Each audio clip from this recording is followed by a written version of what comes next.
వారం రోజులు నా దగ్గర వీళ్ళందరూ వస్తున్నా కానీ రకరకాలుగా ప్రతినిధులు వస్తున్నా కానీ ఒకేసారి ఇంతమందిని రైతులందరినీ కలవటం నాకు మొదటిసారి ఇంతమందిని ఈ సమూహాన్ని కలవటం. వాళ్ళు చెప్పగానే నా సందేహాలు ఏమొచ్చినాయి అంటే, మీరు కావాలని అభివృద్ధిని అడ్డుకుంటున్నారా, లేదా నిజంగా ఫ్యాక్టరీ అన్ని వేల మందికి ఉద్యోగాలు ఇస్తున్నప్పుడు మీకు అర్థానికి ఏంటి అని చెప్తున్నప్పుడు దీని నేపథ్యం ఏంటంటే, ముఖ్యంగా ఉభయ గోదావరి జిల్లాలు, ముఖ్యంగా ఆంధ్రప్రదేశ్కి రైస్ బౌల్ మన అన్నం పెట్టే జిల్లాలు అవి. జనరల్గా మనకి ఈ నదులు గోదావరి, కృష్ణ వీటన్నిటిని జాగ్రత్తగా చూసుకోవాల్సిన బాధ్యత ఉంది. ఒకవైపు తెలుగుదేశం ప్రభుత్వం గోదావరి పుష్కరాలు, కృష్ణా పుష్కరాలు అని చెప్పి నదుల తాలూకు ఆవశ్యకతని, వాటిలో ఉన్న ఆధ్యాత్మికత బెనిఫిట్స్ అన్నీ వీటి కోసం పుష్కరాలు జరిపారు. అలాంటి నదులు కలుషితమయ్యే పరిశ్రమలు వస్తున్నప్పుడు ఇవన్నీ మాకు వాళ్ళు తాగునీరు కానీ, అలాగే 50,000కు పైగా మత్స్యకారులు దెబ్బలు తింటున్నప్పుడు కానీ ఎందుకు ఇవన్నీ తెలుగుదేశం ప్రభుత్వం ఇంత గొడవలు జరుగుతున్నప్పుడు ఎందుకు దీన్ని అడ్డుకోవట్లేదో నాకు అర్థం కాలేదు. నిజంగా నేను కూడా వన్ సైడెడ్గా కాకుండా యాజమాన్యం సైడ్ కూడా ఆలోచించాను. దీనికి ముఖ్య కారణం గోదావరి జిల్లాలో డెల్టా పేపర్ మిల్ ఉంది. ఆ డెల్టా పేపర్ మిల్లో ఒక జీవ నదిని ఒకటి చంపేశారు. ఈ కాలుష్యాలు విడుదల చేసి లాస్ట్ ఒక 10 సంవత్సరాల్లో నీళ్లు తాగే ఆ పంట కాలువలను కానీ, ఆ జీవనదిని కానీ చంపేశారు. ఈ రోజున దుర్గంధం తప్ప అక్కడ ఏముండదు. అలాగే మిగతా చాలా పరిశ్రమలు ఆ కాలుష్యాలు ఈ నదీపాయల్లోకి, గోదావరి నదీపాయల్లోకి వదిలేయటం వల్ల విపరీతమైన కాలుష్యాన్ని చెంది దేనికి పనికి రాకుండా చాలా పరిస్థితులు ఉన్నాయి. అలాంటి టైంలో యాజమాన్యం తరపు నుంచి కూడా కొంతమంది నాకు పంపించారు రిప్రజెంటేషన్, ఇట్లా మేము సేఫ్గా చూసుకుంటామంటే. ఒకటి, ఇక్కడ ఒక పరిశ్రమ పెట్టాలి అంటే 2 పంటలు పండే పరిశ్రమ ముందు అక్కడ చెప్పాల్సింది ఏంటంటే, ఇది పంటలకి అనుకువగా లేని ప్రదేశం ఇది, అందుకని ఇక్కడ పరిశ్రమ పెడుతున్నాం అనేది ఒక నామ్స్ ఉన్నాయి. ఆ నామ్స్ని వేటిన్నిటిని పాటించకుండా పెట్టేసి వాళ్ళ ఉద్దేశం కూడా ఏంటంటే, మేము డైరెక్ట్ పైప్ లైన్ వేసేస్తామంటే ఏ పరిశ్రమ భారతదేశంలో చెప్పిన మాట మీద నిలబడ్డారు? ఏ ఒక్కరు కూడా నిలబడలేదు. ఈ రోజుకి ప్రధానమంత్రి గారు గంగానది కాలుష్యం గురించి, ఎందుకంటే అలాగే కాలుష్యం మిగతా పరిశ్రమల వ్యర్థాలు కూడా అలాగే గంగానదిలో వదిలేసి ఈరోజు విపరీత విషతుల్యం అయిపోయింది గంగానది కూడా. అలాగే ఈ రోజున గోదావరిని కూడా మిగతా కృష్ణాని ఇలాంటి ప్రతి చోట్ల పరిశ్రమల తాలూకు కాలుష్యాన్ని వదిలేసి, ఏమాత్రం ఎన్విరాన్మెంటల్ నామ్స్ పాటించకుండా వదిలేసి కేవలం లాభాలే లక్ష్యంగా పెట్టుకున్న యజమాని ఉన్నప్పుడు దాన్ని ఖచ్చితంగా ప్రజలకి ఇబ్బంది కలుగుతున్నప్పుడు దాన్ని ప్రజలు ఎదుర్కొంటారు. అలా వాళ్ళ సమస్యని బయటికి తీసుకొచ్చినప్పుడు ఆ ఎమ్మెల్యేలు కానీ, ఎంపీలు కానీ వాళ్ళ బాధ్యత వాళ్ళు దాని గురించి మాట్లాడటం, స్పందించడం. అలా కాకుండా గత 30 రోజులుగా 144 సెక్షన్ ఏంటో నాకు అర్థం కాలేదు. చాలా చిన్న ఊర్లు అయ్యి, ఒక్కొక్క ఊర్లో 1,000 మంది, 2,000 గడపలు, 3,000 గడపలు ఉండే ఊర్లు అయ్యి, అక్కడ 144 సెక్షన్ పెట్టడం అంత దుర్మార్గం, అంత దారుణాలు ఏం చేశారో నాకు అర్థం కాలేదు. వాళ్ళు ఎవరు కూడా ఆయుధాలు పట్టుకోలేదు, వాళ్ళెవరు ప్రభుత్వానికి వ్యతిరేకంగా నినాదాలు చేయలేదు. వాళ్ళు అడిగిందల్లా మాకు ఇలాంటి పరిశ్రమ వద్దు, మీరు దాని గురించి మాట్లాడని చెప్పి. ఇది ఏదో ఒక నీజోక్ రియాక్షన్ తోటి 10 రోజులు, 15 రోజుల క్రితం అయితే, 4 రోజుల క్రితం అయితే నేను కూడా ఆలోచించాను. కాకపోతే ఇది గత 2.5 సంవత్సరాలుగా జరుగుతూ ఇది అంతకంత పెరుగుతూ ఉంది. మొన్న ఈ మధ్యన సిపిఎం నాయకులు వెళ్ళినప్పుడు కూడా, మధు గారు లాంటి నాయకులు వెళ్ళినప్పుడు కూడా వాళ్ళకి జరగటం, అది వాళ్ళ మీద నిర్బంధించడం నాకు ఎందుకో సరైనది కాదనిపించింది. ఎందుకంటే వాళ్ళు ఒక ప్రజల్లో ఒక సమస్య ఉన్నప్పుడు ఏ పొలిటికల్ పార్టీ కావచ్చు, ఏదైనా కావచ్చు, కానీ వాళ్ళు చెప్పుకునే అవకాశం ఇవ్వండి. వాళ్ళు ఎందుకు మీరు ఇబ్బంది పడి అరెస్ట్ చేస్తారు? అలాగే ఇలాంటిదే ఇప్పుడు ప్రభుత్వం కానీ దీన్ని ఆలోచించకుండా ముందుకెళ్తే ఇది ఇంకొక నందిగ్రామ్ అయ్యే అవకాశాలు చాలా బలంగా కనిపిస్తున్నాయి. ఎందుకంటే ఒక్కసారి బయటకు వచ్చి బద్దలైపోయే వరకు ఈ రోజున అలా జరగకుండా తెలుగుదేశం ప్రభుత్వం ముందుగానే దీని బాధ్యత తీసుకొని, ఇది అంతకు చిలికి నేను యాక్చువల్గా ఈ పర్టికులర్ ప్రెస్ మీట్ని నేను యాక్చువల్గా ఊరు వెళ్దాం అనుకున్నాను. భీమవరం వెళ్ళి ఎక్కడైతే ఆ తుందుర్తి గ్రామానికి వెళ్ళి మాట్లాడదాం అనుకున్నాను. కానీ అక్కడ నాకు ఉద్రిక్తలు నేను వెళ్ళగానే కొన్ని ఉద్రిక్తలు వస్తాయి, నాకు ఆ భయంతో నేను దీన్ని ఆ జాగ్రత్తతోటి నేను ఇక్కడ హైదరాబాద్లోకి వాళ్ళని రిక్వెస్ట్ చేశాను ఇక్కడికి వచ్చి మాట్లాడతారని చెప్పి. ఎందుకంటే అక్కడికి వచ్చినప్పుడు సమస్యని పక్కదో పెడదో పట్టించే పరిస్థితులు ఒకసారి జరగచ్చు.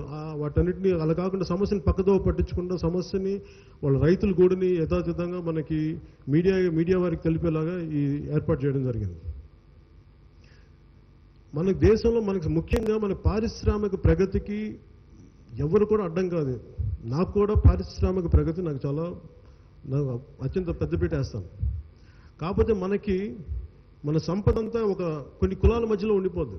ఆ జాగ్రత్తలు చాలా తీసుకోవాలి. ఇప్పుడు ఒక ఉదాహరణకి మత్స్యకారులు దెబ్బతింటే ఇప్పుడు మనకి ఇలాంటి సమస్య ఆక్వా ఫుడ్ ప్రాసెసింగ్ యూనిట్ ఆస్ట్రేలియాలో ఒకసారి జరిగినప్పుడు అక్కడ అందరూ తెల్లవాళ్ళు, అక్కడ అది కేవలం ఒక పొల్యూషన్ ఇష్యూ అయింది. కానీ మనకి ఇలాంటి సమస్య వచ్చినప్పుడు ఇది కులాల సమస్య అవుతుంది. గతంలో కూడా మనకి తెలంగాణ ఇవన్నీ సమస్యలు వచ్చినప్పుడు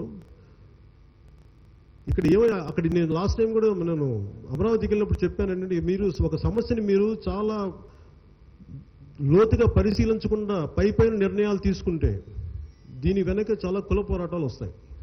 ఇది ప్రతి ఒక్కరూ ఆచితూచి ప్రతి రాజకీయ పార్టీ ఒక పరిశ్రమ పెట్టాలన్నా ఇది దీనివల్ల ఎంత అంటే సోషల్ ఇంపాక్ట్ అసెస్మెంట్, సామాజిక ప్రభావం అంచనా తీసుకోకుండా ఎలా పడితే అలాగా ఒక లోతైన ఆలోచన లేకుండా పరిశ్రమలు పెట్టేస్తే వాటి వల్ల చాలా సమస్యలు వస్తాయి. కాకపోతే అడ్వాంటేజ్ కేవలం కొన్ని కులం అంటే మనం నగ్నంగా మాట్లాడుకోవాలంటే సంపద ఎప్పుడు కొన్ని కులాల మధ్యలోనే ఉంది, కొన్ని అగ్రకులాల మధ్యలోనే ఉంటుంది.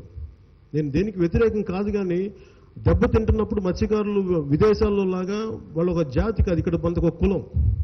సో మత్స్యకారులు దెబ్బతింటున్నప్పుడు ఇంకొద్ది మంది అడ్వాంటేజ్ పొందుతున్నప్పుడు దీన్ని ప్రభుత్వం ఇలాంటి జరగకుండా ముందు చూసుకోవాల్సిన పరిస్థితులు ఉన్నాయి. అందుకని ఒక పరిశ్రమకి లైసెన్స్ ఇచ్చేటప్పుడు కానీ దానిని అక్కడ నడపాల్సిన పరిస్థితులు ఉన్నప్పుడు కానీ ఇవన్నీ ఆలోచించి తీసుకోవాలి. ముఖ్యంగా అది సముద్రానికి దగ్గరలో తీర ప్రాంతం దగ్గరికి తీసుకెళ్ళమని అందరూ అడుగుతున్నారు.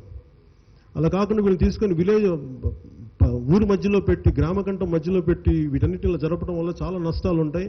ఇప్పటికే ఉద్రిక్తులు చాలా బలంగా ఉన్నాయి. నా విన్నపం తెలుగుదేశం ప్రభుత్వానికి ముఖ్యమంత్రి గారికి ఏంటంటే దయచేసి దీన్ని ఎంత పాసిబిలిటీ దీన్ని ఈ పరిశ్రమని తీర ప్రాంతానికి జరపండి. లేదంటే అసలు ముందు ఇంతమందిని అరెస్ట్ చేశారు, ఆడవారిని అని కాకుండా ఇంతమందిని మీద బైండ్ ఓవర్ కేసులు పెట్టారు.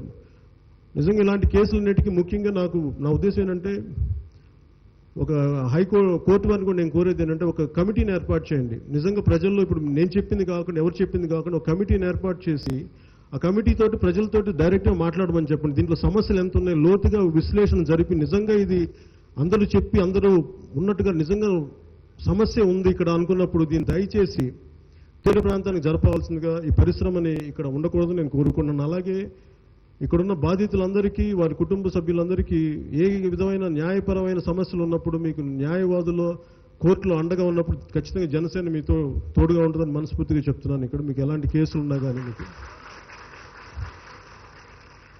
అలాగే ఏ స్థాయి కోర్టులైనా సరే మాట్లాడుతాం. అలాగే ఇది దయచేసి తెలుగుదేశం ప్రభుత్వానికి దయచేసి ఇంకొక నందిగ్రామం చేయకండి. దీన్ని జాగ్రత్తగా ఆచితూచి మీరు చేయాల్సిన బాధ్యత ఉంది. ఎందుకంటే తెలుగుదేశం ప్రభుత్వం గెలుపొందడానికి చాలా బలంగా నిలబడిన జిల్లా పశ్చిమ గోదావరి జిల్లా.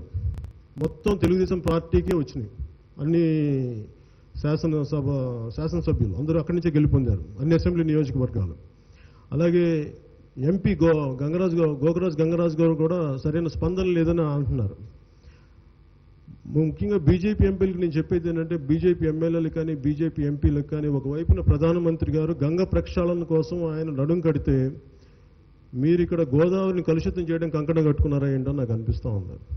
దయచేసి మీరు ఒకసారి మోదీ గారిని ఇదిగా ఇన్స్పిరేషన్గా తీసుకుని దయచేసి ఇలాంటి పరిశ్రమలు పెట్టే పరిస్థితుల్లో ఇక్కడ కాలుష్యం వచ్చే పరిస్థితుల్లో ఉన్నప్పుడు దీన్ని దయచేసి మీ వంతు సహాయంగా ఇది ఇక్కడ ప్రజలకు అండగా నిలబడాలని చెప్పేసి బీజేపీ ఎంపీ గోకరాజు గంగరాజు గారికి మిగతా తెలుగుదేశం ఎంపీలకి బీజేపీ ఎమ్మెల్యేలకి తెలుగుదేశం ఎమ్మెల్యేలకి నేను ఈ ప్రెస్ మీట్ ముఖంగా నేను కోరుకుంటున్నాను. కానీ ప్రభుత్వం మొండి వైఖరి వహించే పక్షంలో నేను ఏ పార్టీలు అయితే కలిసి వస్తాయో వారికి నా మద్దతుతోటి దీన్ని సాధ్యమైనంత శాంతియుతమైన పోరాటం చేయడానికి నేను ప్రజలకి ముఖ్యంగా ఈ గ్రామాల ప్రజలకు మీకు మద్దతుగా ఉంటాను. కాకపోతే దీనిని హింసాత్మకంగా ఇట్లాంటి అందుకని జరగకుండా కొంచెం నేను ఒకసారి నా సహనం భరించాల్సి వస్తే, అందుకని దయచేసి మీరు నేను ఏదైనా మాట్లాడుతున్నప్పుడు అది వెనక్కి తీసుకోవడం కాదు, కానీ చాలా జాగ్రత్తగా ఆచితూ చేయాల్సి వస్తుంది. కాబట్టి అందుకని మీ సహనంగా కొంచెం ఉండాలని కోరుకున్నాను. కానీ ఇప్పుడు తెలుగుదేశం ప్రభుత్వం దీన్ని వెనక్కి తీసుకోవాల్సిందిగా ఈ పరిశ్రమని, లేదంటే తెలుగుదేశం ప్రభుత్వం దీనిని వెనక్కి తీసుకోలేని పరిస్థితుల్లో ఇది హైకోర్టు వారు దీని మీద ఒక కమిటీని నియమించి స్వచ్ఛందంగా దీని వెనకలో ఏమేమి జరుగుతుంది, దీని లోతుపాతులని పరిశీలించి దీని మీద వారు ఒక ఒపీనియన్ ఇవ్వాల్సిందిగా నేను కోరుకుంటున్నాను. Thank you.